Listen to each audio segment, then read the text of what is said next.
নমস্কার বন্ধুরা, কেমন আছো? গল্পগৃহের একটা নতুন ব্লগে তোমাদের স্বাগত। তো বন্ধুরা, আজকে আমি তোমাদের রামকৃষ্ণদেবের মা কালীকে দর্শনের পর কিভাবে তাদের লীলা খেলা চলতো, মায়ের সঙ্গে রামকৃষ্ণদেবের কি কি কথা হতো, কি রকমভাবে তিনি সময় কাটাতেন, সেই কথাগুলোই বলবো। তো রামকৃষ্ণদেব যখন মা কালীর দর্শন লাভ করলেন, তখন তিনি আর আগের মতো থাকতে পারলেন না। তিনি সব সময় মা মা করতে করে করে ঘুরতেন। তিনি দেখতে পেতেন মা তার সঙ্গে ঘুরছেন, কথা বলছেন।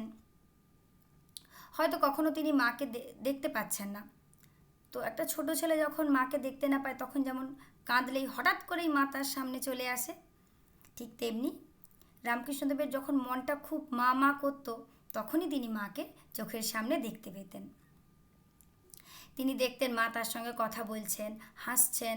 তিনি যখন পুজোর জন্য ফুল তুলতে যেতেন, তিনি দেখতেন মাও তার সঙ্গে সঙ্গে যাচ্ছে। তিনি দেখতেন যে মা তাকে বলতেন, এটা করিস না, ওটা কর, সবসময় বলছে যেন মা তাকে। তো আর তিনি মা কালীর দর্শন লাভের পরে সবের মধ্যেই মাকে দেখতে পেতেন।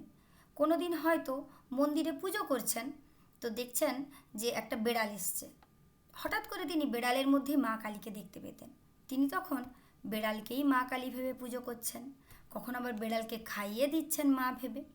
এইভাবেই তাদের লীলা খেলা চলত। আবার তিনি কখনো মন্দিরের মধ্যে পুজো করতে গেছেন, দেখছেন যে পাথরের যে মূর্তি, সেখানে পাথরের কোনো মূর্তি নেই। সেখানে ঘর আলো করে রূপের ছটা নিয়ে বসে আছে একজন মানবী। রামকৃষ্ণদেব দেখছেন যে আরে, পাথরের মূর্তি তো নেই। তিনি তখন গিয়ে তার নাকে হাত দিচ্ছেন, দেখছেন নিঃশ্বাস পড়ছে।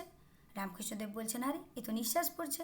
তিনি তার গাল টিপছেন, আরে সত্যি তো, এ তো আমাদেরই মতো দেখাচ্ছে। তিনি তখন মাকে নৈবেদ্য দিতেন। মায়ের ভোগের জন্য যে খাওয়ার আসতো, তিনি দেখতে পেতেন মা সিংহাসন ছেড়ে মাটিতে এসে বসছেন খেতে। তখন রামকৃষ্ণদেব বলছেন, আরে দাঁড়া দাঁড়া, আগে মন্তরটা বলি, তারপরে খাবি। আবার কখনো মা তাকে বলছেন, রামকৃষ্ণদেবকে বলছেন, তুই আগে খা, তারপরে আমি খাবো।